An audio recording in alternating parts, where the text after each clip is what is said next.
I'm gonna put myself into Eddie and try to think of what he would ask for this movie.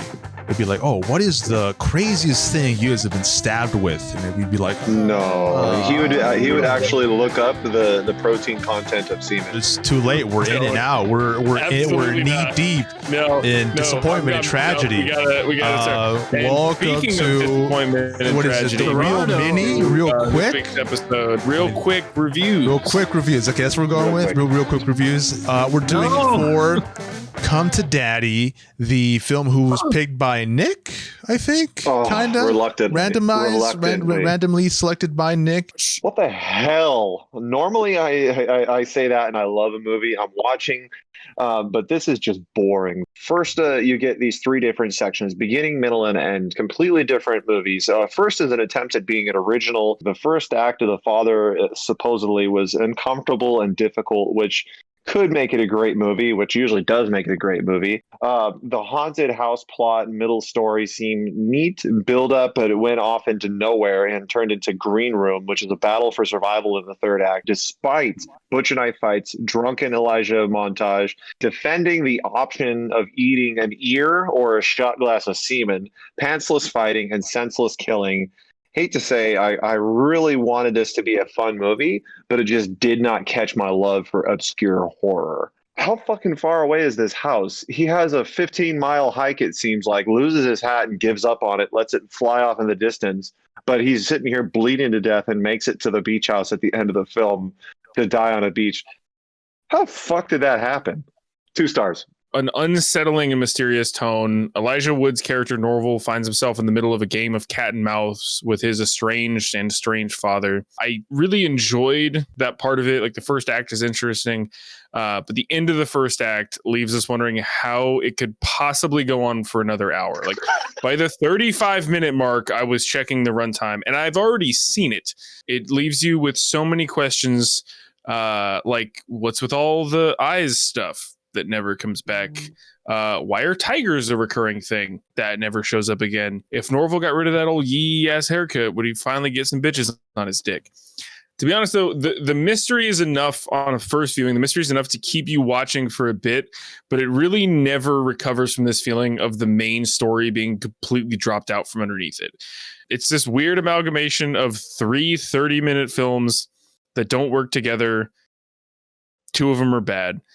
Even with the short runtime, I found myself checking the remaining time over and over while I watched them repeatedly squander every bit of engagement I had. You guys should skip this one 2 out of 5. It was already made apparent, but this was a rewatch for me. It relies too heavily on these genre-changing shifts. I think people like that about this. I don't. Like, a plot twist is a strong weapon, like a writer's tool that could be utilized really well. And I don't think it's like the selling point of something. The movie kind of felt like you're trying to like make a machine, like you're trying to fix a toaster with parts from a washing machine and then parts from a TV. You know, you're not going to get a functioning mechanism. I enjoy Elijah Wood as goth e-boy. He's funny for a while, but I'll be honest, I fucking hate his character. He's super annoying to watch. To me, the soundtrack is an invisible character in a movie. It has a personality, and if it's utilized well, it could completely alter it.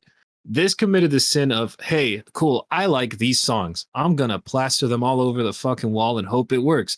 In a movie, and the songs also are disjointed and kind of feel off, it really, really, really ruins it for me. Like, since we all gave little semi-spoilers, I'm going to mention it. It is the final track when he's on the beach. I want to say, I guess I understand why they picked it. It is a song by Aphex Twin, and the movie, I'm 100% sure, is titled after Aphex Twin's hit song, Come to Daddy. But forced emotion, you know, like, just thrown in there, especially when all of your music has been coming out of a record player inside within the movie and then having music that's just not actually there. I was like, that shit feels disjointed to me, you know? Yeah, I'm just going to say, skip it, or if you enjoyed it the first time, let me tell you what, you're probably not going to enjoy it the second time. You're right, Izzy. I have seen a movie like that, and it's this one. Oh, dude, I'm like so good at segues. Well, this... Fuck! This is so good, this edited. But I'm probably going to keep all this in. This is going to a restaurant, and they bring out your food, and you cut into your chicken, and it's raw. Now, I could still eat the seasoned asparagus or the potatoes or whatever, additional sides there are, but I was really looking forward to that chicken, and this movie gave me salmonella. Norval's purpose never felt fully realized, although the interactions/confrontations between him and the dad did make for some memorable moments, some memorable quotes. I wasn't invested in the relationship. There are story reasons for their lack of chemistry. I just thought it took too long for those cards to be revealed. The true reasons for the events that unfolded, it did get me back on board, but a bit too late in the story.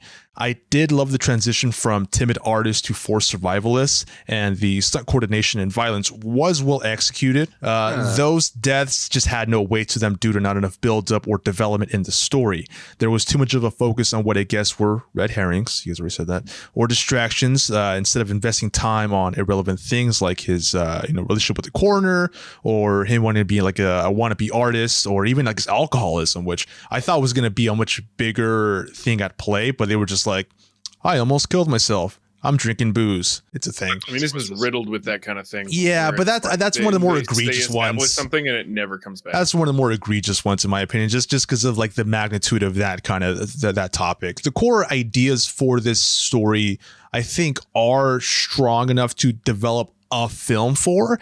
They just weren't fully ironed out in this situation. It needed more time in the oven. 3 out of 5. You're listening. The guy that gives 5s to everything gave this a 3, so I should tell you something. That's what it does. Yeah, it does. Well, thank you, everybody, for your quick reviews. Cody, Izzy, Nick. I didn't even intro you guys. This is going to be spliced into that beginning part because I didn't do it. Welcome to the Real Steve Review Show. Thank you, Izzy, Cody, Nick, and myself. And I'm gonna keep this at the end. At the end, it's real quick and it's real done. We're done with this. Yeah, so we can just stop recording and save you the time. Stop recording, save you the time. That's what we're gonna do. Then. All right, we'll see you guys. We do something different for real quick. We'll see you guys real quickly next week. You can work on it for the next one. I think real soon works because you say real soon, and I say nice. What was it? 40 miles to walk? 87. 90. It was 80. 7 days on the walk. It was surface. 85. I looked up the 2 different places and went on Google Maps to see how far away Fairfield was from that beach, and it was 81 miles. So I was able to figure out that he went east from Fairfield but didn't quite make it out. Okay.